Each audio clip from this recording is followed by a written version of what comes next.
So those tents that you see out there are ones that are more like the traditional Bedouin tents they live in. So just around this bend, like if you can see, where is it? What am I looking at? There we go. See that tree right there? And we're close to the spring. It's rocks. I'm gonna go up there at some point.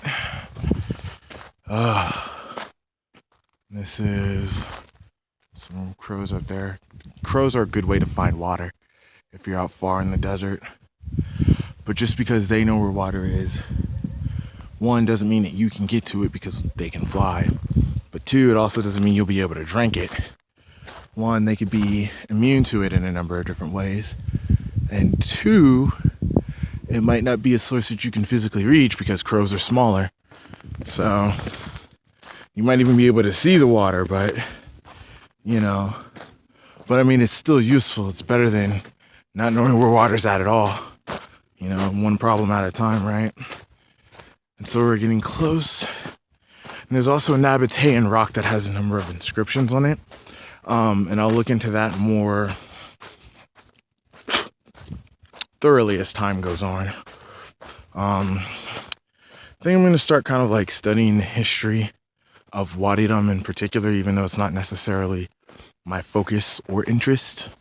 But it's not what I am as interested in compared to the Brotherhood of Assassins.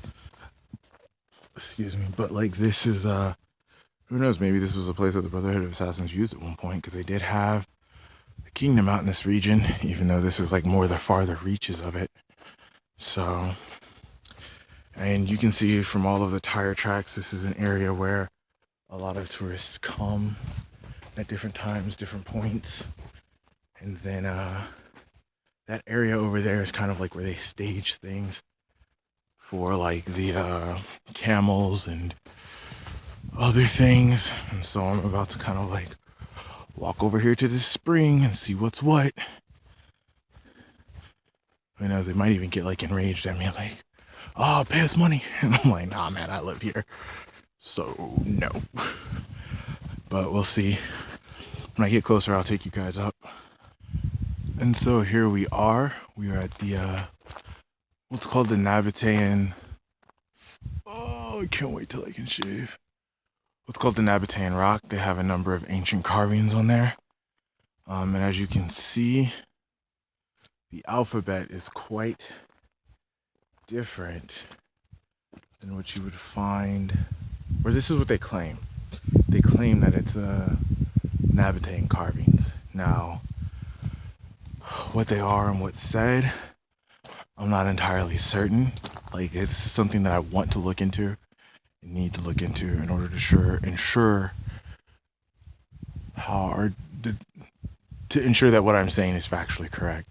Because as you can see down there, there are like a number of additional things that people have carved into it, which I think that's 1717 or 1818. A number of these look kind of like shallow to me, so I need to look into the validity and the veracity of how old these are supposed to be, what they're supposed to say, if they actually are Nabatean. And then back up over here, which is where I'm going next,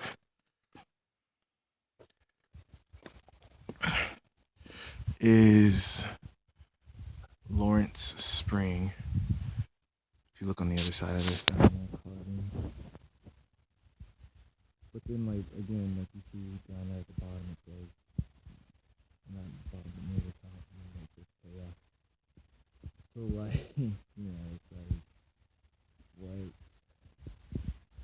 how old are these actually? What part of them are old and which aren't? I mean, right there, like that's Arabic. Like that is definitely not Nabatean.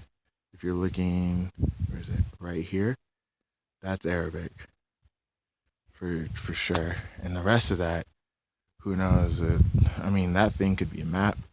It could just be some random thing that somebody drew on there to be like, look at these stupid foreigners who come in and think it's something. And honestly, I think there are a few things throughout history, like carvings or like giant stones and the like, that didn't necessarily have purpose. Like, I think like 99.9% of them had like some kind of like significant purpose. Oh, wow, sorry.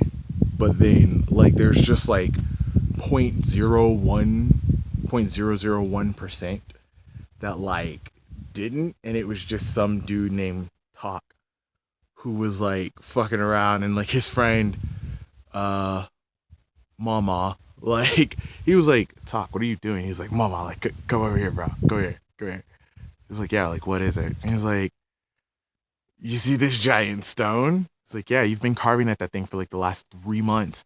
He's like, yeah, I know, but just listen. It means absolutely nothing. And he's like, yeah, I know. Which is why I'm asking, why are you doing this, Talk? He's like, because like 1,000 years from now, people are gonna look at it and they're gonna think it's something. And then he's just like, fucking, like, why are we friends? He's like, no, like, Matt, like, think about it. Like, how hilarious would that be? People are going to marvel at this for like 1,000 years, having no idea what it is, other than basically like me trolling their asses. And that's what I think like 0.001% of like archaeological finds might be.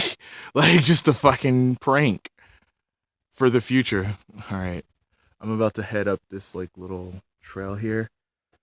It's gonna be problematic. There's a ton of stones.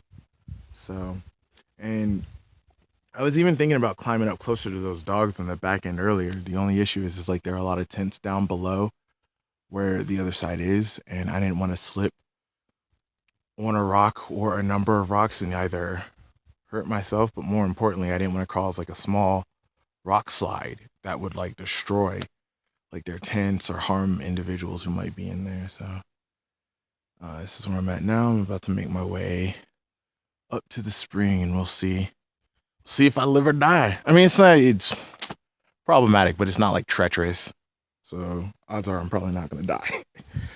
Coming back down though, that might be an issue. So all right, we'll see.